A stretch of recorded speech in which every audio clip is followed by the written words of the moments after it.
What's up, everyone? This is Alex Lieberman, co-founder and executive chairman of Morning Brew, and I am so freaking excited to be bringing you what was once called Founders Journal and is now called The Crazy Ones.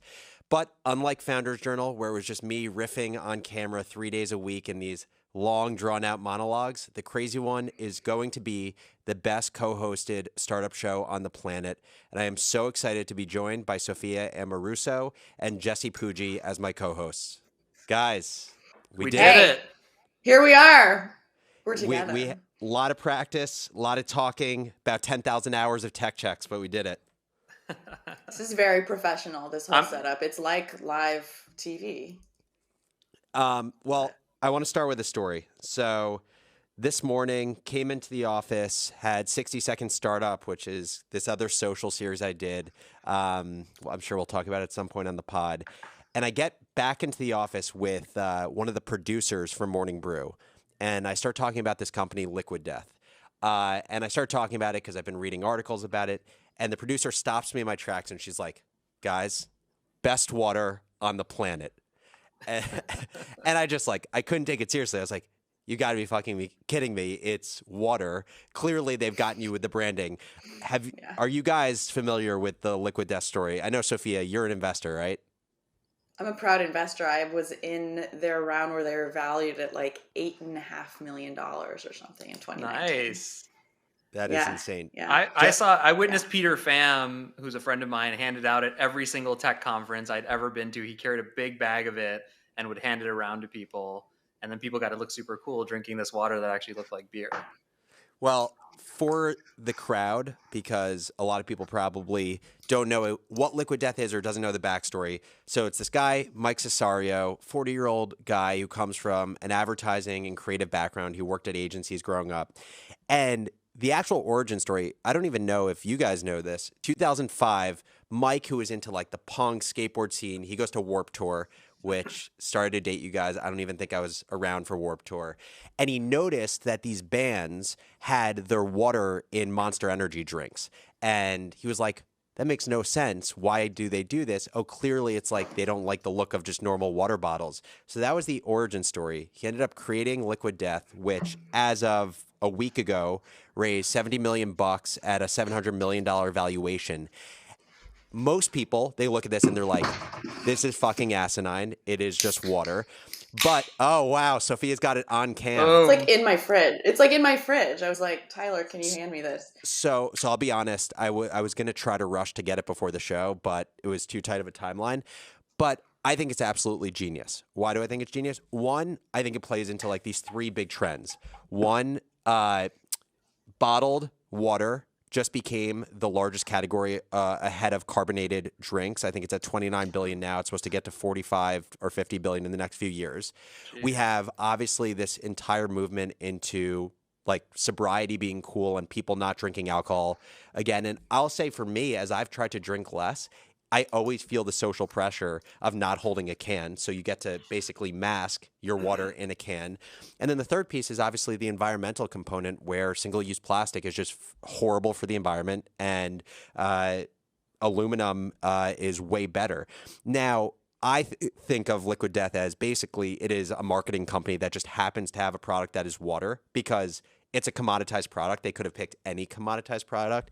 Alex, how does that make it any different than any other beverage business? Vitamin water is just water with some colors and a cool, Coca-Cola. The story of Coca-Cola is literally water with a few additional ingredients and then marketing. Yeah, but there's at least, there's some differentiation to the taste. There is literal zero differentiation here, yet somehow people still think the taste is different, and I will go to the grave believing that every water tastes the exact same. Before we hop into the actual show, this is the prelude.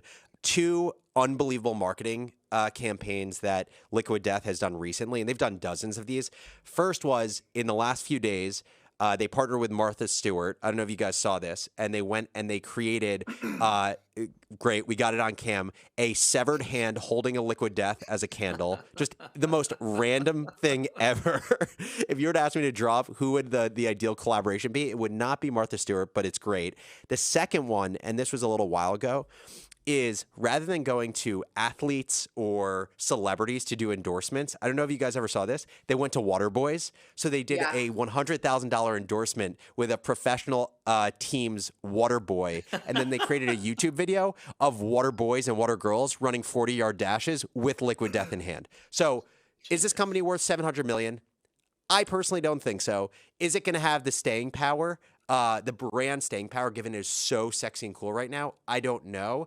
But I think it is a genius business. Yeah, I think. I think when I first saw it, I was like, the packaging is like shareable. So that's something where it's like, it's a commodity, but I looked at it and I was like, one, this is something that someone's going to get really excited about. Like a guy playing a guitar, like jamming out with his friends is going to like smash it on his forehead or something like that. And I think, at Nasty Gal, my first business, it was just like every single thing was like, if it's photogenic, if you want to point your phone at it today, like that's the product that you need to make. And to turn something that is literally, pouring out of the earth for free into something that people are like cultishly obsessed with is kind of like peak brand for me. Yep. Like if you can turn something you can pour out of a faucet into something that people are emotional about or getting tattoos of, like that's the best brand you could possibly build. Best stat on that is 50% of people who buy Liquid Death online also buy a t-shirt, which is a ridiculous stat. Jesse, are you in or out on Liquid Death? I'm in, dude. You're not selling water. You're selling the way of being cool, and they did a great job of that. But what I was gonna say is Vitamin Water had a multi-billion-dollar exit. Like Coca-Cola is the original compounder. It's the original. I made a formula once, and now how do I sell it over and over? It's like an internet business. It's like software, and so I think drinks do have that component to them. And a brand and water, man, doesn't get more scalable than that. So I'm in. Love it. Okay, let's hop into the real thing. Here's to the crazy ones, because the people who are crazy enough to think they can change the world are the ones who do. What's up, everyone? I'm Alex Lieberman. And I'm Sophia Amoruso. Yo, this is Jesse Pujji. And this is The Crazy Ones. What's up, guys? This is Alex Lieberman. Welcome to The Crazy Ones. God, it feels good to say that. This is a show by entrepreneurs for entrepreneurs, and I'm going to give you a quick rundown on what we are going to be talking about on this very first episode. We're going to talk about how to nail a pitch deck, and we're going to do so by tearing apart my friend and co-host Jesse Pujji's deck for his very real e-commerce business that he has been raising for. The business is Kahani, and then we're going to figure out how to make $1 million in the next 12 months. We had a very simple question for each other. You have to make $1 million in the next 12 months. How do you do it? We're going to talk about some ideas that maybe some listeners leave with on the show. But first, it's our first episode, and you are our honorable audience. So in order to get this going, you guys need to know who the fuck we are. Sophia, you want to start by sharing who you are? Well, let's see. I've been building businesses since I was 22, kind of accidentally. One was called Nasty Gal, and I sold fashion, started with vintage, did that for 10 years, built it to over $100 million in revenue, bootstrapped it to 12 first, but then raised 50, and then wrote a book called Girlboss, New York Times bestseller. And now my third business is called Business Class, and I'm teaching entrepreneurs how to build businesses through a program where I pour everything that I've learned with a lot of hardship, harvesting it for a new generation of entrepreneurs, and it's really fun.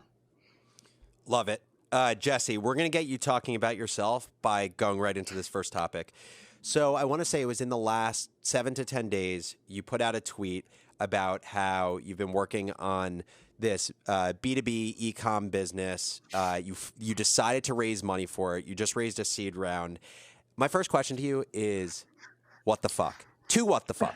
One what the fuck is you built a business, you exited it, and you decided to go back into the arena, and maybe a questionable decision. I'd love to hear why. Second is you went to the dark side and you raised VC money. Why? Yeah. What a great set of what the fucks. So, my story. I grew up in my immigrant household, born and raised in St. Louis, very proudly, and I was away for 18 years, and I actually just moved back. So I'm St. Louis for life. I was starting the businesses when I was 10, 12. I had a DJing company, a t-shirt business in college, just was always the kid hustling and trying to build something. And then spent some time in the more standard jobs of consulting and then on the finance world. But 2010 left and started my first company, Ampush, which was totally bootstrapped.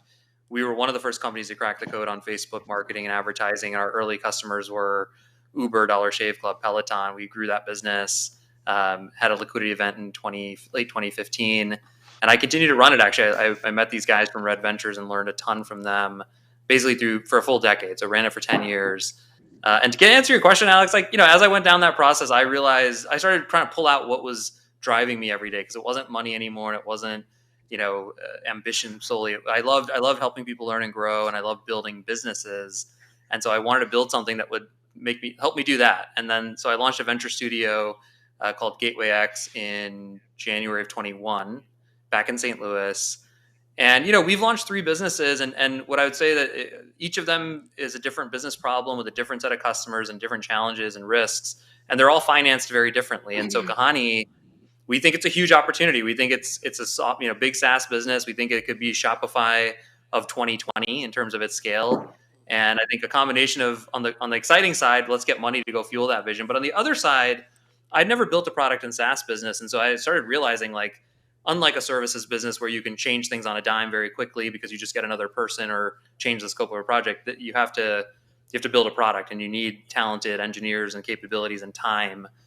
So those are kind of the 2 primary reasons: big opportunity and harder to build. I want to talk about why you're the Darth Vader of bootstrapping, but first, you mentioned that Gateway X is a venture studio. Some people may not know what that is. What's a venture studio in one sentence? It's a business that builds other businesses. We take our ideas, our knowledge, we validate the opportunities, we test a bunch of stuff, and then when we think something's good enough to be an idea, we make it a business. Okay. I feel a level of sadness. And I feel sadness because basically, for as long as we've known each other, you've talked about the bootstrapping way. You've put out tweets into the world. You've built up this large audience on Twitter on the back of telling stories of entrepreneurs who bootstrap their businesses. And then you went and you pulled a fast one on us. There you go. Well, look, I think it's a state of mind. I don't think it's a capitalization. I think it's do you worry about your revenues to offset your expenses? And I don't think a lot of entrepreneurs do that, or there's certainly a genre there. And so to me, it's just, I always think of this, how much do I need to sell of my product to break even? And that has not changed for me. That's not changed the way we're building the business. The other thing I didn't mention, another reason for me was I've never done it before. And I'm ultimately somebody who loves learning. And a bunch of my friends who knew that go, why don't you do this? This is a cool idea. You got go give this a shot. So I don't know. I think it's, I don't plan on raising 50 to 100 million. I don't plan on raising a bunch of other big rounds. That's what he says now. Yeah. I mean, that's the thing is from what you told me when we talked on the phone, it was I'm going to raise this. It sounds like there's startup costs. And from what you shared, I saw your lead investors, and they're e-commerce through and through. So you didn't bring on money, you brought on smart money, which means that your weaknesses, and you're kind of expanding the group of people that can guide you, and probably the network of other companies in their portfolio that you can spend time with and really understand best practices. Jesse, let me add one quick thing. Hold on. Let me add one quick thing. We started going down the path of bootstrapping, and what I saw was going to happen is we could do it. I could force the product in, I could sell it. We could get revenue to a certain thing to offset costs, and we would have had a ton of churn because the product wasn't quite there yet. And that was, I think, the big thing for me was we could go down this path. I could probably make it work, but it's going to suck. It's going to be painful. And this is one where I was well, I don't want this to be painful. I want to do it the right way. And that might mean my revenue has to grow a little bit slower in this early stage. I don't plan on going and raising another round and continuing to burn a lot of, I don't like burning money. I don't sleep well at night. It's not a judgment on anyone else. I hate it. Did you find it hard to raise as a non-technical founder? Because a lot of investors, unless you have a co-founder who's specifically an engineer who has built things, they won't give you money. If you're just hiring out an engineer, a lot of the time they're just they won't touch you. Did you have any pushback on that? Well, I had the benefit of having a founding team member who's an engineer. And he's a badass. And, there's a whole story I told on Twitter about he was the first engineer at Tavala.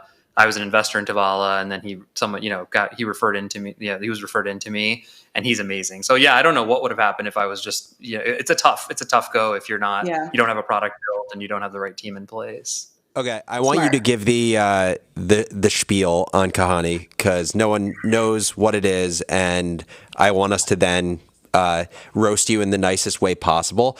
And again, just to set the stage here, Jesse had posted a tweet thread of, I can't remember what it was, like 12 to 14 slides that he was using to pitch seed investors.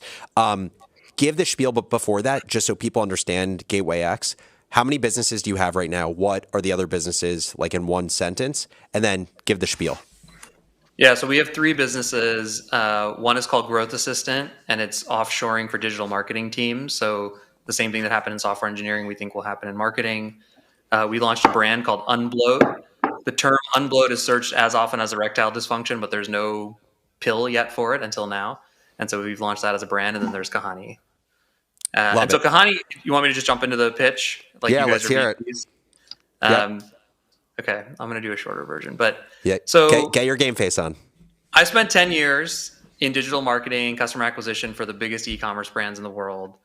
And one of the biggest challenges they all have is engaging people on a mobile device, and therefore their conversion rates are crappy. It got even worse last year with Facebook kind of going through all these challenges. And I started thinking long and hard about that problem and looking at it and going, well, there's a big opportunity if someone can solve it. Who is really good at engaging people on the mobile device? And I said, well, we all know who's good at it. Instagram, TikTok, everyone sits there for 20, 30, 40 minutes, 2 hours flipping through it. And I looked at the e-commerce websites. I go, why is it that we spend all this money on advertising, and then we put people 10 years into a time machine to go back to this website that looks like a shrunken down desktop, which was based on the catalog business of 50 years ago. That's the best version we have of an e-commerce website. I was like, there has to be a better version of an e-commerce website. And so that's when the big vision came up, which is the e-com shopping experience should look and feel like TikTok, Instagram, and to be specific, vertical video and pictures, swiping, tapping, engagement, liking things. That should be the experience that lets someone immerse into it and start to become a part of it. And so that's our big idea. Our big vision is you're going to land on a page, you're going to swipe, tap, and you're going to purchase straight through like a story-like format or like a vertical video-like format. To start, every entrepreneur, this is a good thing for everyone listening, is find your wedge. What's the cheapest, fastest way to prove this out? And our answer to that was the stories product. So the customers know what it is, merchants know what it is. You go, there's 3 circles at the top or 5 circles at the top, tap on them and start to engage in a much more interactive way. And so we've built that as a software plugin for Shopify stores. You launch it within half a day, install it, get it going, get the content uploaded from our own interface. And what we've seen, is it, for a variety of use cases, it's creating lift anywhere from 20 to 50% in terms of revenue per session. And mostly because it's showing people more content in a shorter period of time. So if I see 10 SKUs in like 20 seconds, I tend to buy more stuff. And that's kind of what we saw when we ran it during the private beta as we kind of grew it and built it out. And then the team, is myself, our COO, Knack, found me on Twitter, but he came from Boston and he's a SaaS guy. Like he's a SaaS CX ops guy. And then our lead engineer, Adam, who's kind of like the dream first engineer. So that we had this really unique team, and I'm the sales and marketing guy. So that's kind of that's the pitch. That's the 2-minute version, 60-second startup. I want Sophia to ask any questions, give feedback. I need to give feedback on one thing related to the deck, because we're not going to show every tweet in the deck right now. But crew, can we bring up the one picture of his slide and the emoji, please? Because I want to make a point here. Jesse, you are a friend. You are an entrepreneur, a great entrepreneur. You are a shitty designer. You are a horrible designer. I know you've put consideration into, you had someone design your deck and then you took it back and you did it. I love that there was thoughtfulness around it. Dude, I worked at McKinsey. I'm a PowerPoint master. What are you talking about? My view on slides when you're pitching an investor is it's a lot like a job interview. You don't want to stand out in either direction. You don't want to be the person that shows up like a schlep with, baggy pants and a belt that's off centered, and you don't what want to be the did you person. like about it? Pull it back up. Hold on. It's just bad design. It just show it feels. again. Which one are you talking about? I gotta see it. Well, we just Rupert put out. Pupkin. Rupert Pupkin. This columns? You mean this columns? And I mean that yellow thing wasn't actually there. You know that, right? No. To be honest, I just said take any slide from his deck and add a sad emoji to it. So that's a very large sad emoji. I just, to me, it should never be a thought to an investor that this like feels like it was designed by a middle schooler. And I just think like it shouldn't stand out in either direction. So that's my one big thing. Sophia, what do you think? Do you think I'm being too harsh about design? He sent me his deck and I was like, this is a really great idea. I love this. I come from a different era of e-commerce. I so wish there was something like it. And then I said, I would love to help you with your brand. And I, that's a very nice way of saying what you just said. But if you're talking about, these people are, they're millennials, right? Like they're attracted to Shopify because partially because it looks sexy. You go to Squarespace's website, it looks amazing. You go to Webflow's website, it's beautiful. So if someone's going to come to your site and think about using your product over theirs and spending time in the back end admin, which is kind of just like super unsexy, if you're building a product that like they love, like get people attached to that brand. It's like water at this point. You've got a more important, like a more unique value proposition than water, which is even more reason to stand out. Yeah, I don't disagree. Happy to help. Totally happy. Not a strong. Totally. This, by the way, is like an interesting bootstrap thing. Like the bootstrapper in me hates spending money on stuff like that. Yep. As an interesting like personal mental transition of like, no, it's okay to spend $5,000 on design and brand. We made that brand. I made that brand with an old designer at Ampush for $200. Like totally. That was, And again, I don't think it would matter if you weren't pitching like actual VCs on this, because it's just like what's going to increase the likelihood by any percentage point of these people giving you money. One other question I have for you is, I think the idea of mobile websites moving forward, mimicking the experience of TikTok or Snapchat, like vertical video as well as like the stories format, makes so much sense. It is how human beings interact today. My question for you is, it feels a lot like a product or a feature versus like this massive idea that can become something huge. So can you just like defend yourself? Paint a picture of of what the vision is beyond just like bubbles at the top of the website where you can view a story. Like, why is it more than just that? I'm being serious. No, that was I think it's good you're bringing it up. That was the biggest question that came up, right, during the fundraise process. And I think, there's a couple ways I thought about. I'll answer the question and talk about how to answer the question, because I think that's just as important for anybody listening. We ultimately said, look, there's going to be a moment where we think somebody lands into this Kahani thing, through a landing page instead of through the circles. And that's already a feature we're seeing people use. They tap through the product they want, and then we build checkout in the product. So the moment you can go from I land into it, I go through it, I never touched the website. That's the holy grail moment we're working towards in the next 12 to 18 months. And the way you get if you want to call an e-com guy, and Sophia knows this, and say, hey, start using this brand new tool I built to send all your traffic to, they're going to be like, sorry, Jesse, we like you, but you're not that good, right? And instead you say, well, put these circles at the top. Let's see if anybody engages. Let's see what goes on with it. It was just kind of a wedge to get things going. And so, but the big vision is, what would Shopify build today, right? They're a 17-year-old company, and I framed it as, we think they would build something that looks a lot more like this, and this is what the interaction would look like.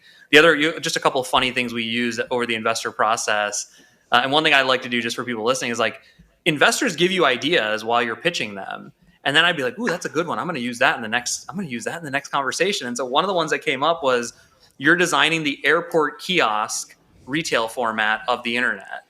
And what they mean by that was, in a normal retail store in the mall, there's hundreds of SKUs. You got to wait in line. Airport kiosk is this really well-designed thing where you grab the 5 most important SKUs, you buy them, and you jump on your flight. And so as soon as I heard that, I was like, yes, that's what we're doing. We're building the airport kiosk format for the internet. And so that's how I think about it. Is it doesn't fully replace the website, but it's a new way that people will buy inside of the website that every website will have. The other funny one we used was mattress topper. This is everyone has a mattress, and everyone has a website. Now they need the topper. They need the thing on top of it everyone's gonna use on top of everything. So that's kind of the bigger vision. I think the other thing I would kind of defensibility, I think, is another thing you guys are both asking. I am a fan of the flywheel concept of defensibility, which is like Bezos' big thing, which is no business starts being defensible. And I think it's important for entrepreneurs pitching when a VC goes, oh, how do you make this defensible? You go, well, today it's not defensible. If it was, how the hell would I be starting it, right? But with flywheels are basically things you do that the more you do of them, you can double down on them because they just keep getting bigger and better. And Bezos has this famous speech of the three flywheels of Amazon are low price, fast delivery, and vast selection. And the way he thought about it was, as long as I can do things that are going to lower price over time, I'm going to get more and more shoppers who are going to buy more stuff from me, which means I can further lower the price, which means blah, blah, blah. I get better and better at it. So I thought of the flywheels for this business as like data. That was a really important one. So we can get lots of data because people will use this. We could tell the brands which stories they're using. We can redesign certain things on the data, and then we can push that into their email marketing, into their paid media, and then we'll get more data. And then by getting more data, the stories will get even better. And so over time, we can use data as this big thing. The other thing we started doing is building product into the inventory data and other data that we could start to kind of automate the process of stories. So the dream of it in the future is you land on the site, you start browsing, and the stories will start changing.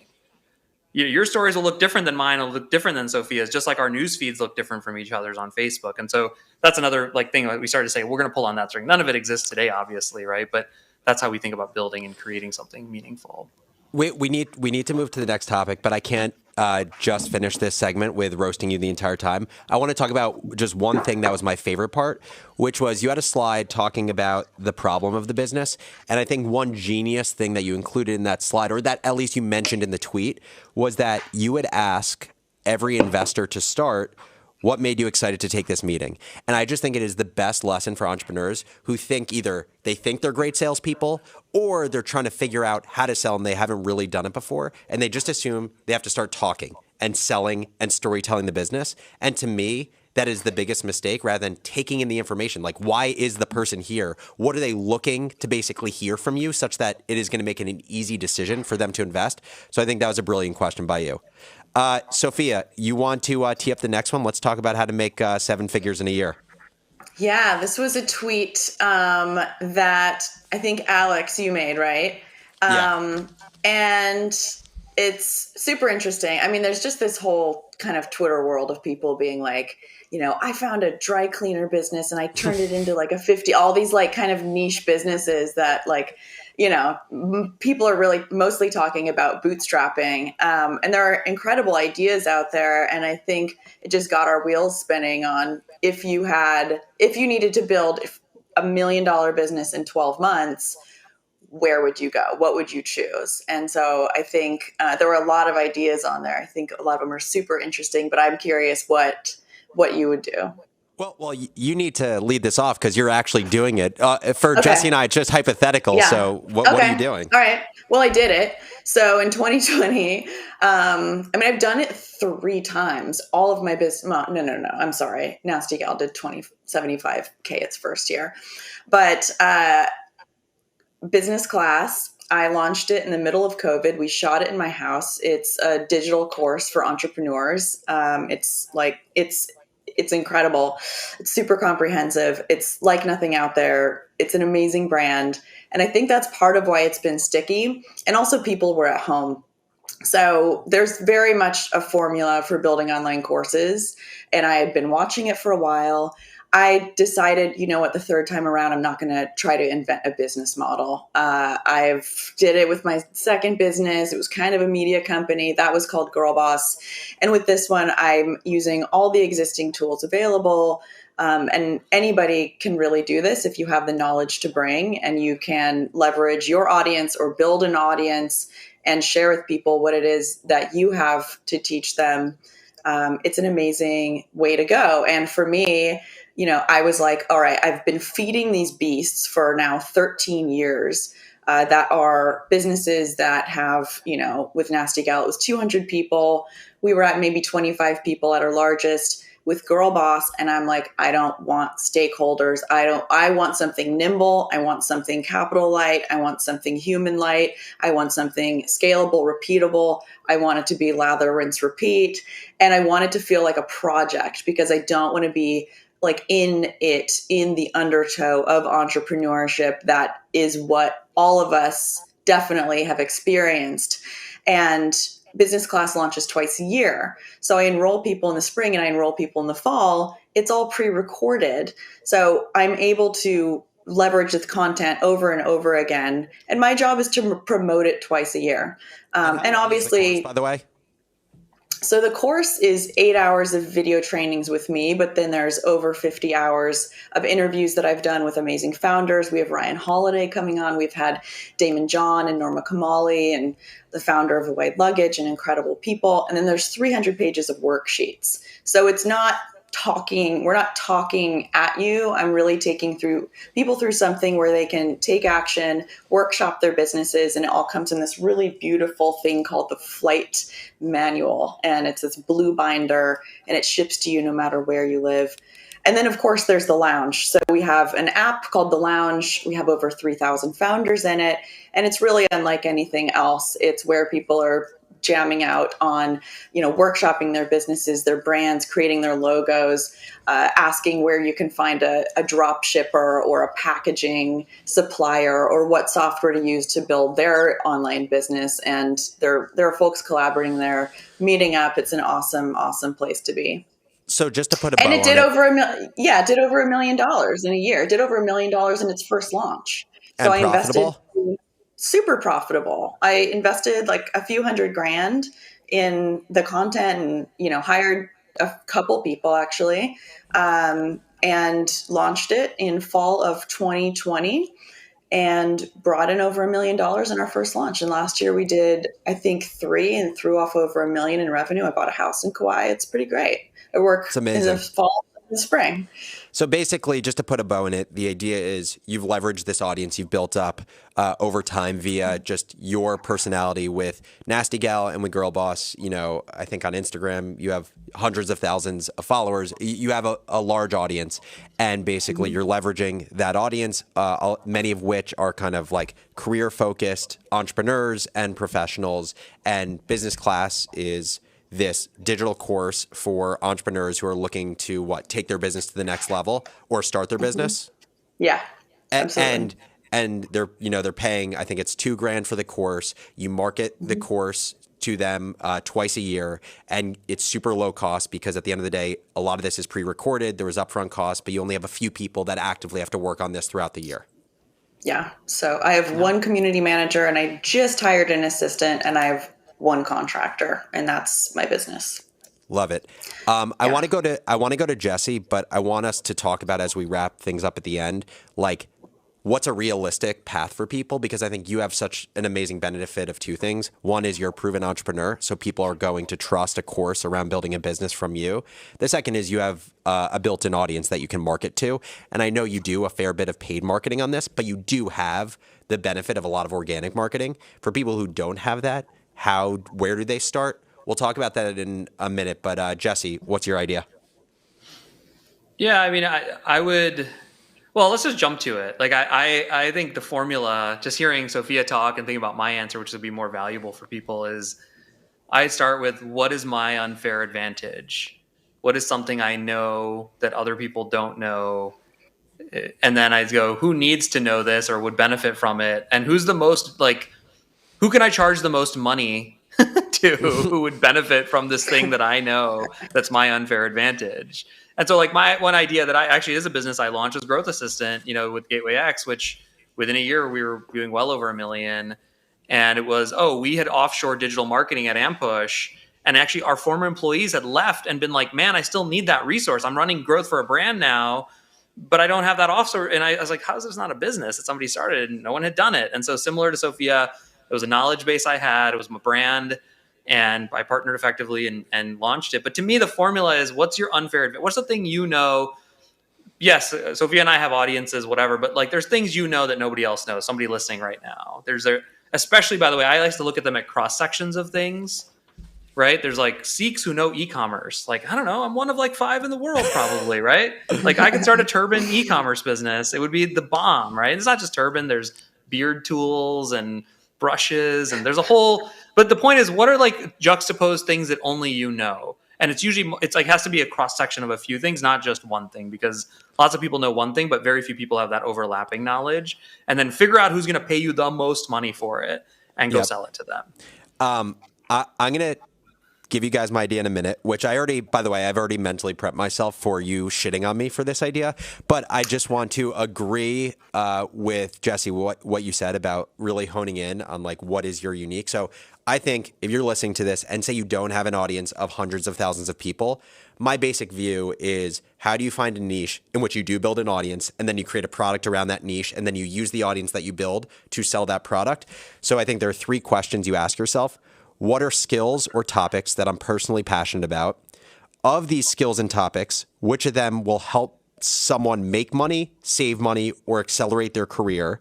And the third question is, of what's left, so of these skills and topics that actually can help people in their career make or save money, what would I have the interest or energy to create content around for at least a year? Like, what will I actually get energy from creating content around?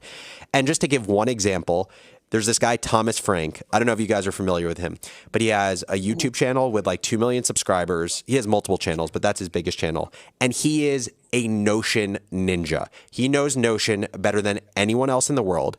He has his 2 million subscriber channel is focused on productivity. He has a channel with only 60,000 subscribers on YouTube focused specifically around Notion. He is doing $120,000 to $140,000 a month right now in Notion template revenue. So he sells a template for $99 or a bundle for $199. And basically it's like your command center in life to set goals, keep notes, organize your life in Notion. And he's doing, let's call it 1.5 in ARR. And all he's doing is marketing it to his 60,000 YouTube subscribers. And I make that point because people think you need massive audiences. He just has 60,000 of the right people consuming Notion content on YouTube. And he's converting a lot of those people to that template. Yeah. When you're young, you may not have an unfair advantage, right? We've all started businesses, so we have some of that locked in already. One of the things I used to we used to do these big training classes at Ampush of fresh grads. And they'd say, how do I get successful at the company? And I'd always say, find something where you can build your credibility. The person, become the leading expert on Pinterest, mobile app downloads for gaming. You could just, again, take cross sections of things and become experts. But I think another version of what you're saying, Alex, this is one of my favorite stories about TikTok. I started getting into TikTok. And not only is the algorithm so good at figuring me out, but also like people who make interesting content. And you guys know this woman, I don't know her name, but there's like 2 things I like that are so weird. One is Excel. Well, that's not weird. None of them are weird independently. Miss Excel. And the other one is like, I love trap music and gangster rap hip hop. And so this woman is doing like shortcuts to gangster rap. Except like the whole TikTok channel is, I'm going to show you shortcuts while like Drake or Tupac are blasting. Yeah. And apparently she makes like several million dollars a year. She's printing money. She is printing money. Yeah. And I got to plug it, but we basically have a competitor to her at Morning Brew, part of the Morning Brew family, XL Dictionary, who has 2 million followers on TikTok, 2 million on Instagram. And obviously the playbook is clear, which is people are super into Excel shortcuts. You start creating courses, you start creating templates, and it can be a really meaningful business. But even your Notion thing, dude, you could do Notion for e-commerce. Exactly. And that could become its own thing now. That's its own Notion templates for e-commerce store owners. And by the way, all these new technologies and tools, they just allow more and more of this, I think, than has ever been possible. Totally. Okay. And Alex, I think what you said about making people money, saving people money, and it sounds like with both of these templates, we're talking about productivity. When I've thought about, building online courses, I'm like, maybe I could do one on branding. Yeah, brands can make you money, but it's a little bit softer. Yep. People are going to spend money to make money. They're not going to spend money. They may spend money on needlecraft courses. I'm sure they do, especially during COVID. But if you're going to create a course, creating one that is going to make people or save money, make money, I think is a way to it sells itself, right? Yeah, and just to give Jesse props, I think that's one of the things you really have going for Kahani is at the end of the day, proof is in the pudding. If Kahani helps you convert more people to buy product on your site, you're going to continue paying for it, which I think is obviously a great sell. Okay, we're going to finish up with my idea, which is I thought of this not just as how would you make $1 million in 12 months, but what would be the easiest or highest probability path to do it.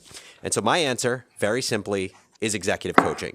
And I definitely get a little bit of a bad taste in my mouth saying it because I do think there's some parts of the executive coaching world that feel like a pyramid scheme, but it's very the numbers are simple.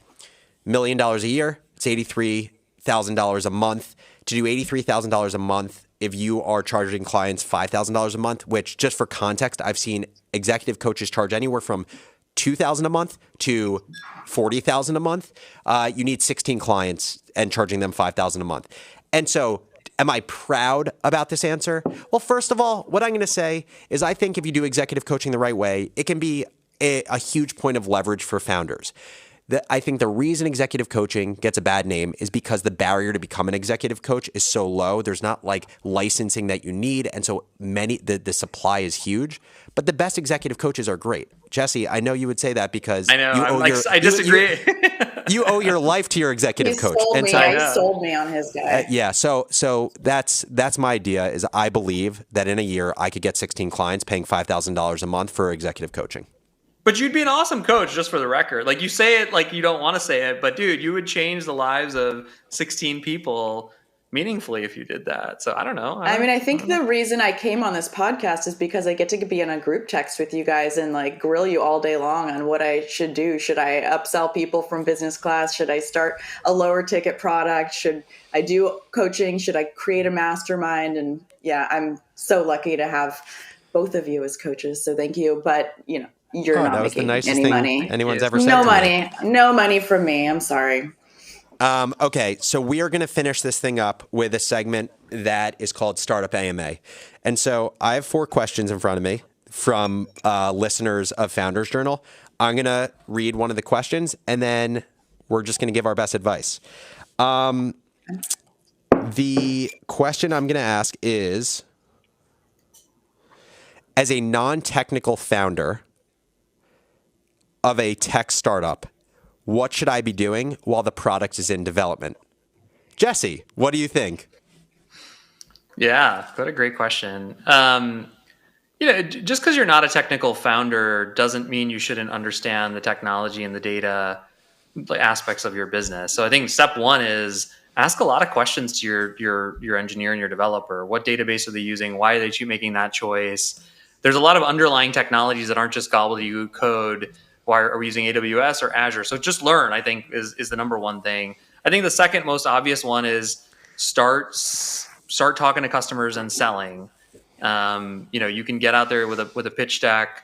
You can start showing what you're going to build. You can get people excited about it. Ask people for advice, but that's really kind of a way of selling them, and get out there in front of it. And then I think the third one that Alex, you brought up earlier, which is start making content. Start writing things. Start thinking about the business. Start sharing the story even of how you're learning about technical stuff from that engineer. Just anything you're living, make it an angle around content. So those are my 3. I think learn, sell, you're and talking about make content. Yeah, it's kind of, in my opinion, it's early to sell a product that isn't complete. I think you should be putting it in front of people and testing it and then iterating. And if you're showing them kind of like prototypes in Figma, whatever that is, if it's just the prototype that's one step ahead, or you're having people, hit buttons and watching them, user testing, if they understand the product, if it's, intuitive, that's where I would spend my time. Yeah. Love it. Guys, this has been an awesome conversation. The first of many. And I'm Jesse, we've already met in person, but Sophia, I am excited to meet you next week. And at some point we got to get the whole crew in the office. This has been awesome. And I'm fucking pumped for the crazy ones. Let's do it. All right. Thanks, guys. This has been awesome. Thank you guys so much for watching this episode of The Crazy Ones. If you're an entrepreneur or a builder and want more great startup content, make sure to subscribe on our YouTube channel or wherever you get your podcasts.